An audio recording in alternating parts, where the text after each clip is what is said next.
That was great. I say kudos to the attempters out there, the believers, the dreamers, those who dare to think they can do something that everyone knows they can't do. And for Pelican center Steven Adams, dude's 6'11", 250 pounds, but in his head, he's doing a reverse handspring to get up after he falls down. He's not even close. He doesn't even leave the ground. There's no way he's going to pull this off. Steven Adams, I love you for trying. Steven Adams, he's NBA player here. He's Simone Biles up here. And for that, I say kudos to you, buddy. Wilds. That's great. Oh, this is an all Pistons Pelicans. Four things first. Okay. Mason Plumlee here with everyone's favorite business decision. Oh, and the announcer's like, great move, great business. What business are you in? The business is stopping getting dunked on. It's the only business where not doing your job is applauded. It's just like having the real estate agent. You're looking at an apartment and the real estate agent just takes a rock, blammo, right through the window. Like, why are you doing that? Like, well, sometimes I like to do the opposite of what I'm supposed to do. It's a business decision. It's not. And I know you're saying, like, Wilds, you got to get out of the way. It's Zion Williamson. He's 6'11". He's 6'11", 250. Not Kevin Wilds out there. After, off for a week, coming back, trying to get his strength. Mason Plumlee. The old anti-business decision. I love it. That was fun, guys. On to Tom Brady now. Only the GOAT could write a script for how he wanted his first year in Tampa to go and then end it with a Super Bowl win and a wobbly boat ride.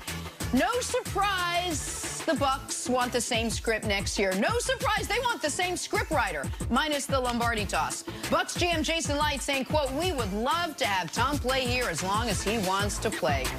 Hey, Brandon, you think the Bucs are making a mistake allowing Tom Brady to dictate his future, the thing New England never let him do? No, they're doing it the right way. This is what the Patriots were supposed to do, Nick. I mean, I talked about it earlier in the year. Let this man roll his way out at New England in a wheelchair if he have to, right? Bad ankles, bad knees. Man, players know when it's time to hang it up. Some guys hang on just a little too longer, but a good player like Tom Brady is going to be able to look at himself in the mirror and say, you know what? I don't want my legacy to be that I held on just a little too long where everybody was roasting me. You got Nick Wright on television, just talking about how bad I am. Nick, you've been trying to do it for 8 years. 8 years. So he knows. But this is a situation, Nick, look, it worked out. He had one of his most efficient years ever, 40 touchdowns. 40 touchdowns, 12 picks, almost 4,700 yards throwing the ball. Like, come on, this dude is still getting it done at a high level. Why? Because you surrounded him with talent. That's why you got a good defense, a top 5 defense, and then you got 3 pass catchers, an offensive line, and 2 running backs. Bill Belichick should have did that. That's what should have happened. Well, and Brandon, this is, I think, less about Brady at 46 than it is Brady at 44 next year and keeping as much talent as possible around him. So, everybody get their Tom Selleck glasses because it's reverse mortgage time. The Bucs should absolutely let Brady dictate his future because it's not actually about the future. It's about next season.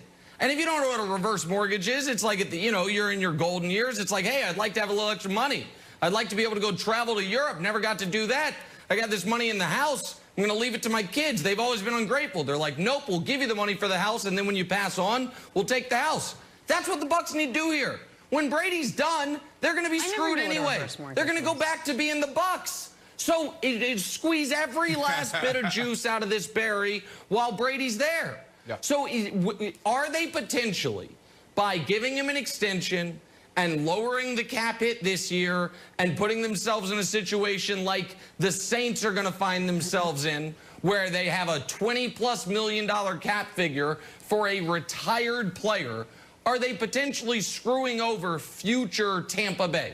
Yeah, but future Tampa Bay is likely screwed anyway. So I actually think this is really smart. And it's just something, Wilds, that Belichick was unwilling to do. Belichick is never going to sacrifice future me for today's me's needs. But a lot of teams will. And sometimes it ruins your franchise, but sometimes it's how you strike while the iron's hot as far as championship contention.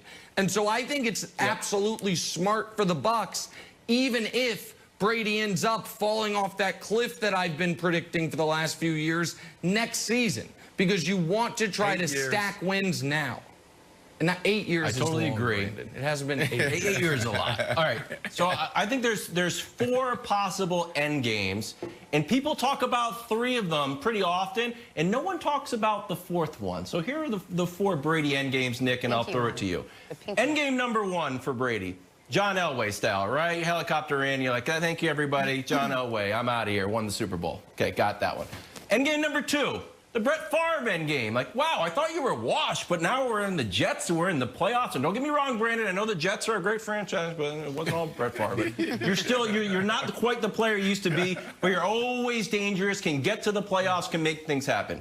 End game number 3 that everyone wants to kill old Bill Belichick about, that you push Tom Brady out, you plan for the future. They're not doing that. End game number 4.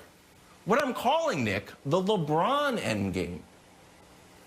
Maybe Tom Brady has another destination in mind.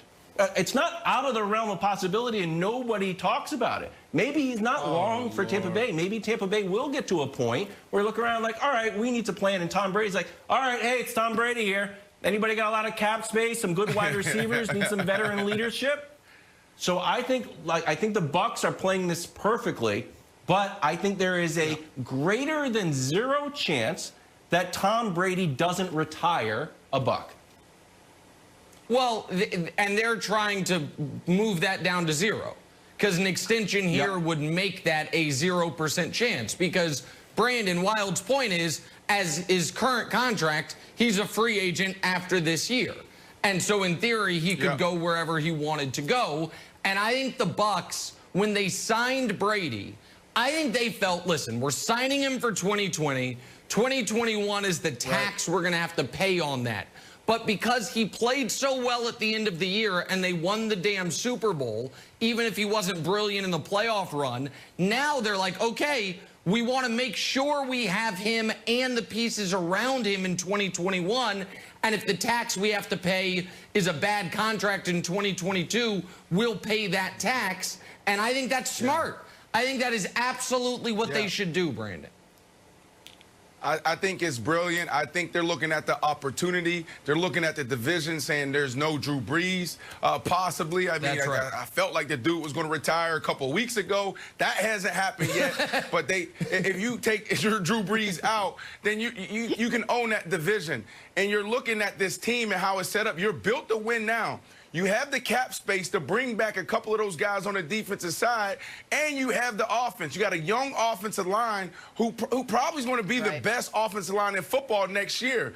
Tom Brady, and I'll say it, and I'll continue to say it, Tom Brady, you're not getting paid